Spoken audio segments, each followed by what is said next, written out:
Magandang umaga po sa inyong lahat mga kaibigan. Nandito po muli tayo sa ating pong programang Mga Pangakong Di Nabibigo. Ito po ang inyong Kuya Bong at bumabati sa inyo ng isang magandang umaga. No? Kayo man ay nasaan ngayon, nagbabiyahe, naggagawa sa inyong bahay, na kagigising pa lamang, nagluluto, nawa po ay patuloy na ang paggabay ng ating Panginoon ang inyo pong nararanasan. No? Ang panalangin ko po, nawa ay magkaroon kayo ng kapayapaan sa inyo pong buhay.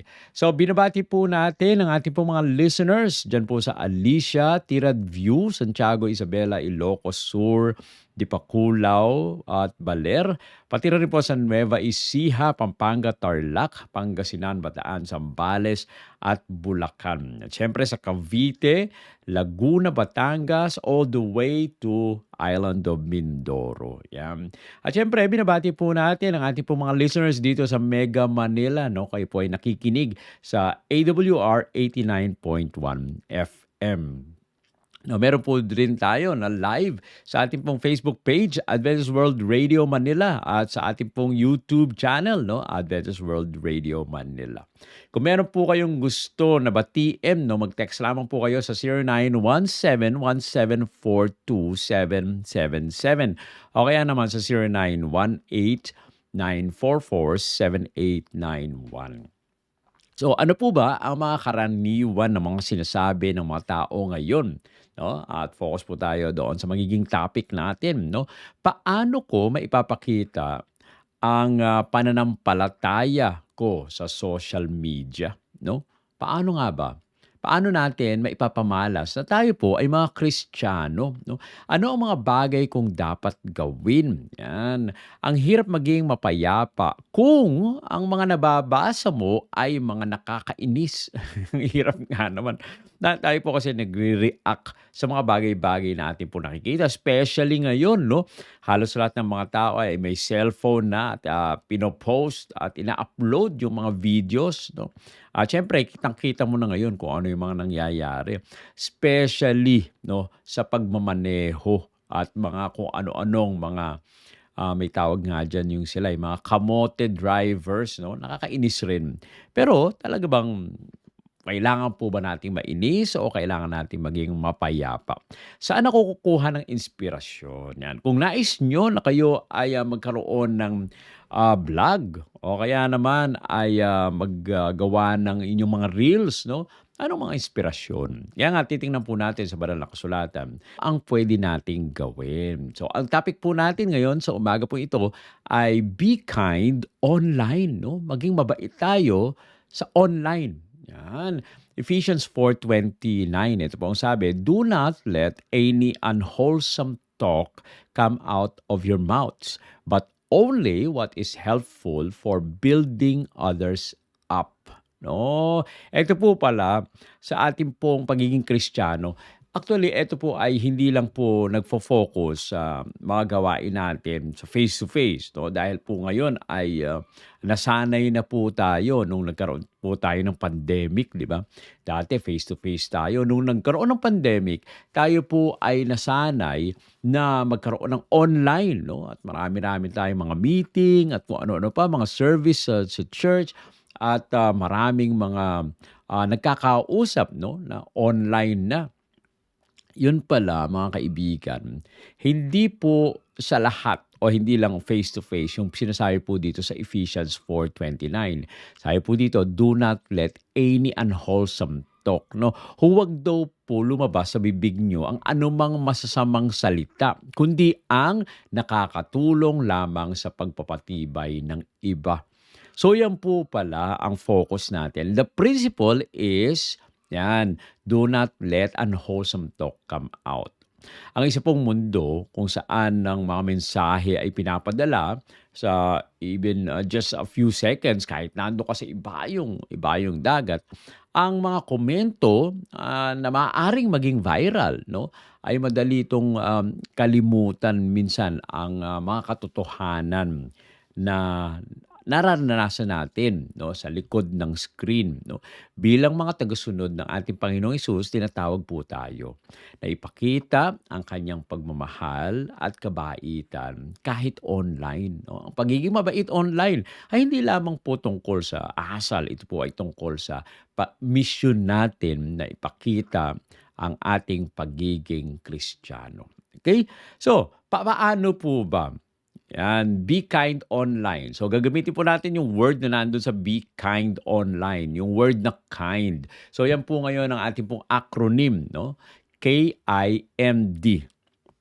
K, keep it respectful, no? Panatilihin daw po natin ito na may paggalang. Yan. I, inspire. Don't insult, no? Kailangan daw po maging inspirasyon, no? Mag-inspire tayo, huwag tayong mang-insulto, no? Letter N, never share to harm. Huwag daw tayong magbahagi o sa isipang makasakit. Huwag po nating gawin na tayo po ay makasakit. And letter D, do it for God's glory. Gawin po natin ito sa ikaluluwalhati ng ating Panginoong Diyos. No? So yan po, ang ating pong focus. Ano ba gagawin natin online? Be kind online. No? Yan po ang focus po natin. Okay, keep it respectful. No? Panatilihin po natin ito na may paggalang. Alam niyo po, kahit hindi po tayo magkakasundo, dapat nating sabihin ang katotohanan na may pag-ibig. No? Piliin po natin na magkaroon ng respeto kaysa kabastusan. Lalo na sa mga komento at post. No?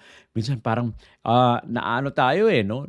Natitempt po tayo pag nakita po natin na parang wala namang kakwenta-kwenta yung sinabi nito. No? Taliwas doon sa dapat na magandang gawin, no? Tayo naman tuloy ay nagko-comment, no? At tayo ay tumutuligsa doon sa mga taong hindi maganda yung kanila pong mga comment. Ano ang nangyayari? Nagkakaroon tuloy ng away kahit sa mga comment sections. Sabi po sa Colossians 4:6, let your conversation be always full of grace, no? Nawa, lagi daw pong puno ng biyaya ang ating pong pakikipag-usap. No? Pwede ba natin sabihin na, di naman kasama yung comment section dyan sa pakikipag-usap? No, hindi po. Hindi po natin pwedeng ialis dahil ito ay conversation pa rin. Nagsasalita ka pa rin ito. Although, ginagamit mo ang mga keyboards ninyo, ay yung iniisip mo, yun ang nilalagay mo doon. So, they are still words. Sa Proverbs 15:1, ito po ang sabi, a gentle answer turns away wrath. Ang malumanay daw pong sagot ay pumapawi ng puot. No? Minsan ganyan ang nangyayari. Sa halip na tayo po ay tumahimik o maging maganda at malumana yung ating pong mga sagot, ay pinapantayan po natin yung galit ng iba. No? Ganun lang, sumisigaw siya, tayo rin naman, sisigaw din tayo, hindi tayo magpapatalo. No? Pero napakaganda po yung reminder sa atin dito sa Proverbs 15:1. A gentle answer turns away wrath. No? Kailangan daw po sa ating pong pagsagot laging malumanay. At hindi naman ito nakakabawas ng ating pagkatao. Kapag tayo po ay nagfo-focus na magkaroon ng kapayapaan sa ating pong buhay at hindi tayo nagagalit, no? Napapawi yung puot dahil sa tayo ay malumanay sumagot. Iwasan po natin. Ito po yung tip, no? Dito sa una, keep it respectful. Ito po yung tip, avoid sarcasm, no? Yan po, iwasan daw po natin yung panunuya, no? Minsan ganyan na nangyayari, parang sarcastic. Sarcastic yung mga sagot po natin na parang minamaliit po natin yung mga tao, no? Minsan, tayo po ay sumisigaw din sa ating comment, no? Paano ba tayo sumisigaw sa ating pong comment? Kapag gumagamit po tayo ng all caps, no? lahat ng letra na ginagamit natin kapag tayo po ay nagta-type ay all caps. Ito po ang ibig sabihin po nito ay galit tayo at sumisigaw, 'no? Kaya iwasan po natin yung ganyang mga bagay, 'no? At kailangan po ang sagot po natin ay hindi makakasakit doon sa makababasa nito, kundi sila po ay pupuri sa ating Panginoon at sila po ay sasagot din na may respeto dahil tayo ay may respeto sa kanila. Okay? Sunod ay letter I doon sa ating pong acronym na KIND. Inspire, don't insult. Yan. Mag-inspire daw tayo, wag tayong mang-insulto, no? Gamitin ang inyong plataporma para iangat ang iba, no? Magbahagi ng mga mensahe ng pag-asa, ng katotohanan, ng paghihikayat. Hindi po dapat tsismis o hindi yung poot. O kaya focus tayo sa pamumuna. Napakaimportante na ang focus natin ay mensahe ng pag-asa. Sa Philippians 4:8, ito pong sabi, whatever is noble, admirable, if anything is excellent or praiseworthy, think about such things, no? Ano daw po, ano man daw po yung marangal, no? Yung mga kahangahangang bagay, no? Kung meron po itong husay, ito po ay kapuri-puri, isipin po natin yung mga bagay na ito. Kailangan po tayo mag-focus, no, sa lahat ng mga kahanga-hanga, kapuri-puri, at mga mahusay, at ito po ang ating ibahagi sa ating pong kapwa. Sabi po sa 1 Thessalonians 5:11, encourage one another and build each other up, no? Pasiglahin daw po natin ang isa't isa at patibayin natin ang isa't isa. Paano po ba natin pinapatibay ang mga tao sa paligid po natin? Alam niyo po, minsan kapag tayo po ay malungkot, no? For example, o kaya may mga problema po tayo. Usually, yung mga kaibigan po natin lumalapit sa atin at nakikita na tayo po ay malungkot, no? At sila po ay nag-o-offer ng support, nag-o-offer ng magandang mga pananalita. Yan din po, ganyan din ang gawin natin online, no? Kapag merong mga tao na nag-post sila na sila po ay nalulungkot at sila ay may problema, tayo po ay maghanap ng mga salita na maaaring magpatibay sa kanila, maaaring magpalakas sa kanila, no? At sila po ay nangangailangan ng ganyan. Okay? Now, eto po ay isang tip. Before posting, bago po tayo mag-post, tanong natin sa sarili natin, will this help someone today? No, makakatulong ba ito sa isang tao ngayon? No? Alam niyo po, may kanya-kanya po kasi tayo na pinagdaraanan. No? May mga time na tayo po ay nalugmok sa problema. Meron mang time na tayo po ay nag-iisip kung ano mangyayari sa kinabukasan o kung ano yung nangyari sa ating pong mga anak, no? O ano pa ang mga mangyayari, no, sa future natin. Alam niyo po, hindi natin nababasa yung isip ng mga tao. Pero maaari po natin silang makita sa mukha nila, no? Sa kanilang way ng pagsasalita o way ng o ano yung pinost nila doon. Maaari po tayong magtanong, no, kung ano yung nagiging problema nila. At lagi natin po ipanalangin, will this help someone today? Yung sasabihin ko ba ay makakatulong sa tao na inaabot ko ngayon? O sila ba ay lalo pang mamumroblema, no? Alam niyo sa online po kasi, maaari kayong mag-send ng message sa pamamagitan ng video.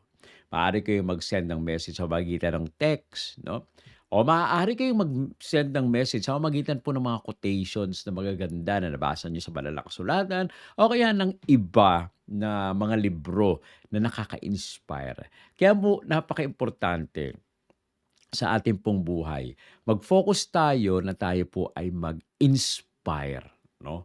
Huwag mang-insulto sa ating pong mga nakikita na mga messages. Yan po ang napaka-importante.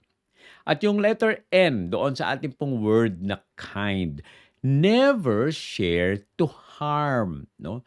Huwag po tayong magbahagi ng makakasakit na mga salita.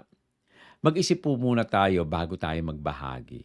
Kung ang isang post ay maaaring makasira sa reputasyon ng isang tao, magkalat ng takot o maghatid ng mga bagay-bagay na nakakagulo ng isipan, huwag po nating itong i-post, no? Lalong-lalo na po kung yung ipo-post natin ay hindi tayo sigurado na pinanggalingan nito ay tama, no? Yung mga nakita po ba natin na binasa, eto ba ay, totoong news o eto po ay fake news, 'no?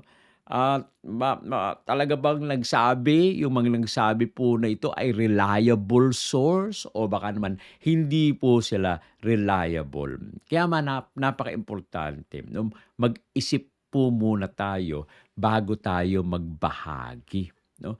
Atin pong tingnan muna yung mga bagay-bagay na nangyayari sa ating pong buhay. Huwag natin silang basta-basta ibahagi kapag tayo hindi sigurado. Sabi po sa Proverbs 10:19, "Sin is not ended by multiplying words, but the prudent hold their tongues." No? Oh, yan po pala. No? Ang kasalanan po ay hindi nagwawakas sa pagpaparami ng mga salita. Oh?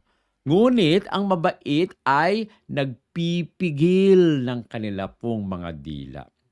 At gano'n din po mga kaibigan, no? Sa pag-post po natin, kailangan rin po tayong nagpipigil.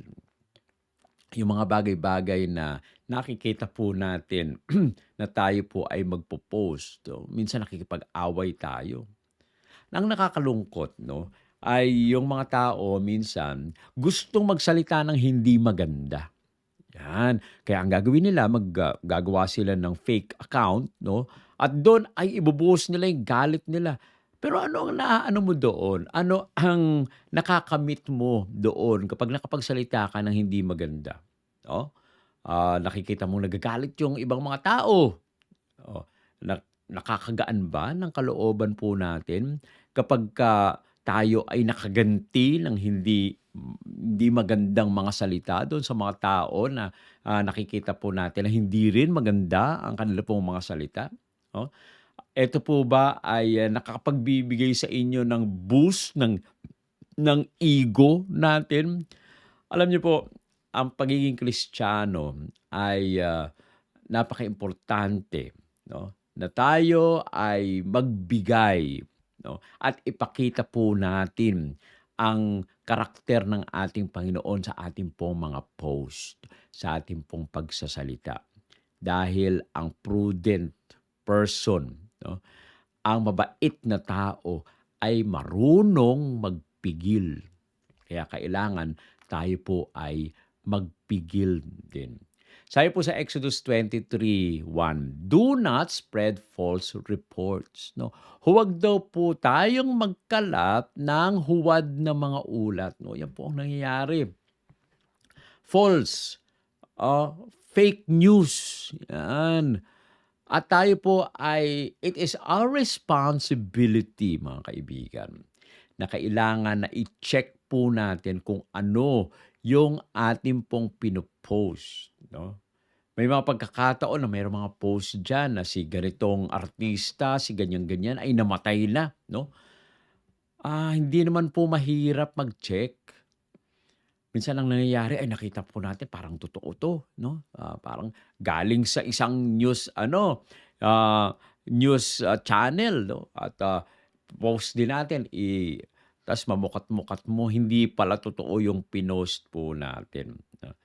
Kaya kailangan po 'no, 'wag tayong mag-spread ng false reports.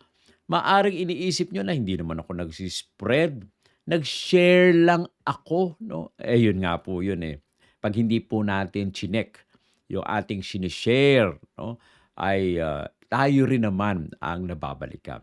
Kaya napakaimportante, tip dito po sa ating pong, never spread to harm.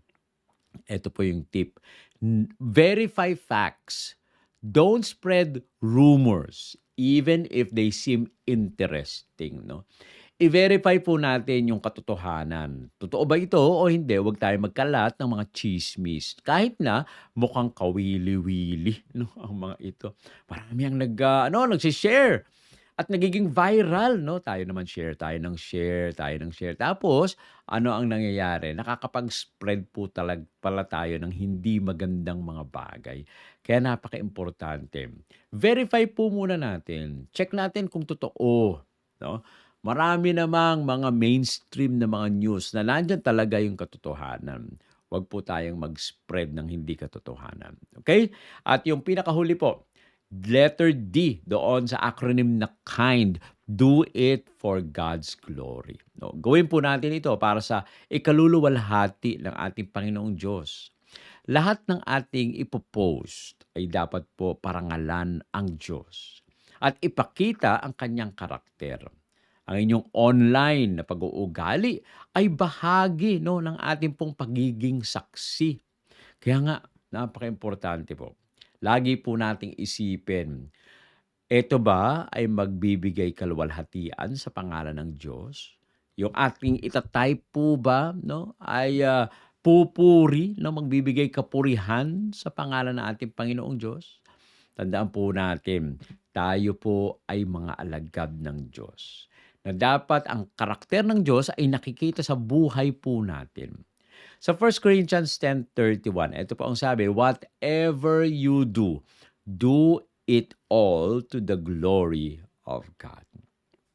Ano man daw po yung ating pong gawin. Gawin po natin ang lahat ng mga bagay na ito sa ikaluluwalhati ng Diyos. No? Yan po ang napaka-importante.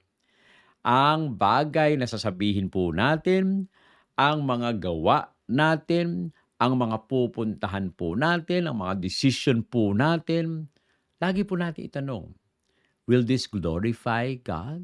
No? Magbibigay ba ito ng kaluwalhatian sa ating Panginoong Diyos? Ito po ay napaka-importanting lagi nating tinatanong. Sa Matthew 5:16, let your light shine before others. No? Paglingasin daw po natin ang ating pong liwanag sa harap ng iba. No? Bakit?